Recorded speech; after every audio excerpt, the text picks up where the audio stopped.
Nama saya Hanita Ramadhani dari Universitas Esa Unggul Bekasi, Kota Harapan Indah, dari Fakultas Ilmu Kesehatan, Prodi Kesehatan Masyarakat. Di sini, saya akan menjelaskan tentang keterampilan berbicara. Keterampilan berbicara menempati kedudukan yang paling penting karena merupakan ciri kemampuan berkomunikasi siswa atau mahasiswa.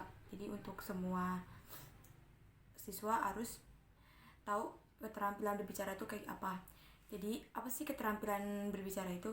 Keterampilan berbicara adalah kemampuan melakukan pola-pola tingkah laku yang kompleks dan tersusun rapi secara mulus dan sesuai dengan keadaan untuk mencapai hasil tertentu. Berbicara adalah kemampuan mengucapkan bunyi-bunyi artikulasi atas kata-kata untuk mengekspresikan, menyatakan, serta menyampaikan pikiran, gagasan, dan perasaan. Sedangkan sebagai bentuk atas wujudnya perbicaraan tersebut sebagai alat untuk berkomunikasi, gagasan-gagasan yang serta dikembangkan sesuai dengan kebutuhan yang penting banget untuk sang pendengar atau sang penyimak. Jadi untuk siswa itu harus banget tahu atau penting banget keterampilan berbicara itu kayak apa.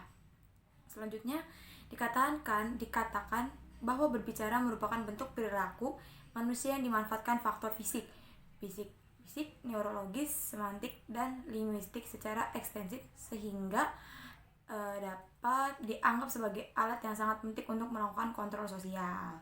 Terus di sini juga ada bunyi-bunyi artikulasinya. Jadi untuk mengucapkan aja ada bunyi-bunyi artikulasinya. Bunyinya itu adalah mengucapkan artikulasi atau mengucapkan kata-kata untuk menceritakan, mengekspresikan, menyatakan, menyampaikan pikiran, gagasan, dan perasaan kepada orang lain dengan kepercayaan diri untuk berbicara secara wajar, jujur, benar, dan bertanggung jawab, serta dapat menghilangkan masalah psikologis seperti rasa malu, rendah hati, berat lidah, dan lain-lain. Terus di sini juga ada tujuan berbicara. Apa sih tujuan berbicara itu? Sini ada tujuan utama. Tujuan utama dari berbicara adalah untuk berkomunikasi agar dapat menyampaikan pikiran secara efektif.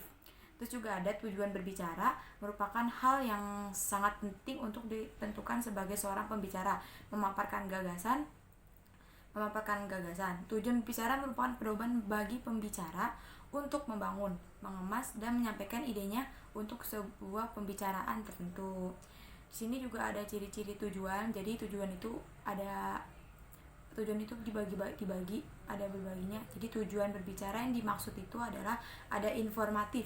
Informatif itu adalah tujuan informatif merupakan tujuan berbicara yang dipilih pembicara ketika ia bermaksud menyampaikan gagasan untuk membangun pengetahuan pendengar.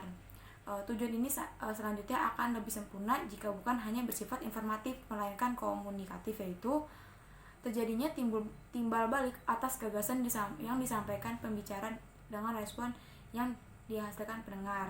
Terus juga ada tujuan berbicara jenis ini merupakan tujuan yang paling dominan. Jadi dominan banget informatif ini. Dilakukan dalam kehidupan sehari-hari seperti menerangkan sesuatu, menjelaskan proses atau konsep data, mengekspresikan benda, dan berbagai kegiatan informasi. Jadi kalau menjelaskan proses atau konsep data terus mendeskripsikan benda itu masuk ke informatif kayak gitu. Terus juga ada yang kedua, rekreatif. Tujuan rekreatif merupakan tujuan berbicara untuk memberikan kesan menyenangkan bagi diri pembicara dan pendengar. Jenis tujuan ini adalah untuk menghibur pendengar sehingga pendengar menjadi merasa terhibur oleh adanya pembicara.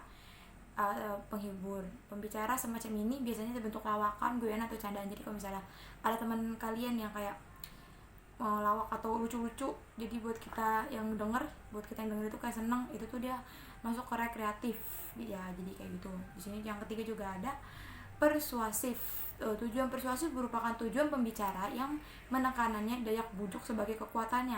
Hal ini bertujuan untuk pembicaraan ini lebih menekankan pada usaha mempengaruhi orang lain untuk bertindak sesuai dengan apa yang diharapkan pembicara melalui penggunaan bahasa yang halus dan penuh daya ikat.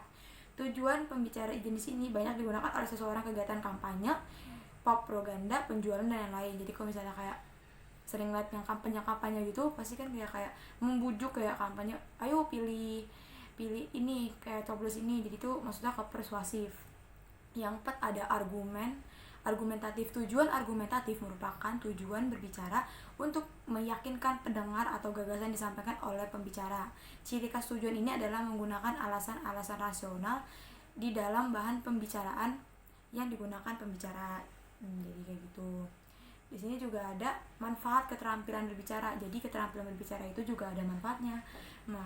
Manfaat keterampilan berbicara adalah sebagai berikut. Jadi ini aku sebutin manfaat keterampilan berbicara. Ada komunikasi dengan antara individu dan kelompok menjadi lebih efektif, melancarkan pertukaran informasi, menambah kepercayaan diri, menambah karisma dan wibawa. Salah satu faktor mempermudah memperoleh kerajinan, menambah level nilai dalam diri, bisa mendapat kepercayaan dari masyarakat. Jadi banyak banget manfaat keterampilan untuk berbicara biar kita percaya diri di depan masyarakat atau orang-orang lain.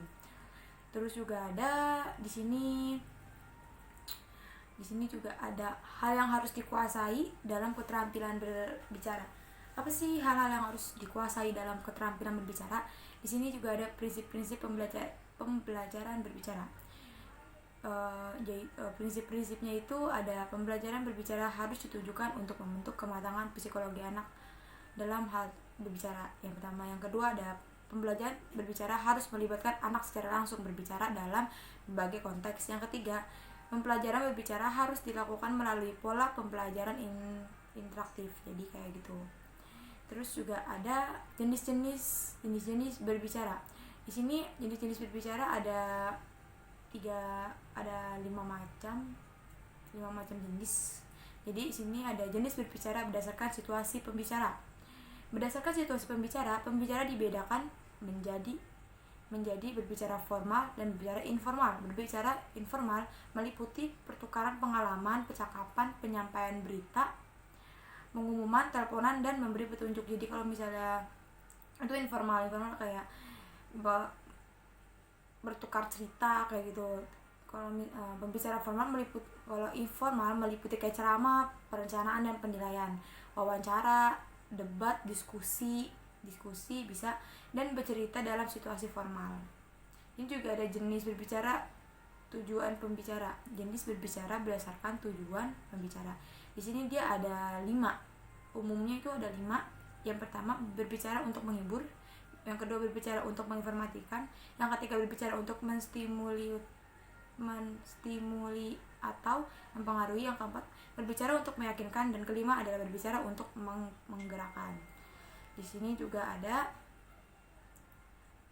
jenis berbicara berdasarkan peristiwa khusus yang melatari pembicaraan. Jenis pembicara ini dapat diklasifikasi menjadi 6. Jadi ada 6, yaitu 6 macam. Ada pidato, presentasi, penyambutan, perpisahan, jamuan, perkenalan, dan nominasi.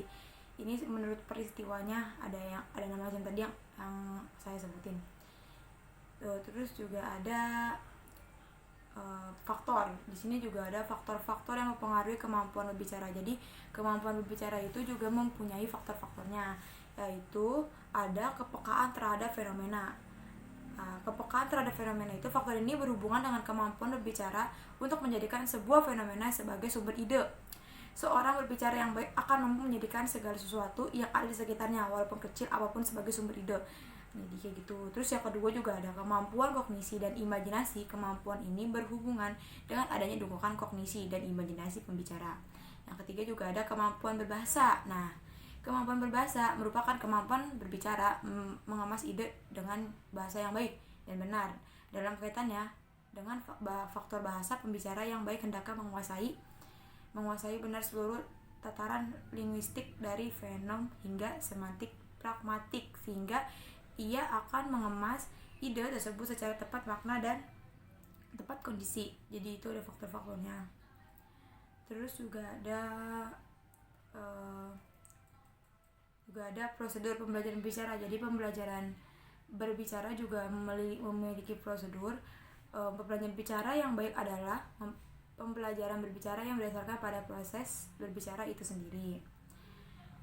Terus juga praktiknya juga ada. Praktik pembelajaran ada tiga. Yang pertama itu tahap perencanaan, Yang pertama tahap perencanaan, yang kedua tahap pemilihan, yang ketiga tahap memproduksian, yang keempat ada yang keempat cuma sampai 3 doang, sorry maaf, jadi cuma ada 3. Jadi kita punya ada 3 prosedur yang tadi aku sebutin. Nah, itulah penjelasan dari kemampuan berbicara. Semoga teman-teman bisa memahami apa itu kemampuan bicara. Maaf banget kalau misalnya kata-kataku ada yang kecepatan atau yang kurang jelas. Semoga teman-teman tetap mengerti ya apa yang saya jelaskan. Terima kasih buat waktunya. Thanks for watching. Sampai ketemu lagi. Wassalamualaikum warahmatullahi wabarakatuh.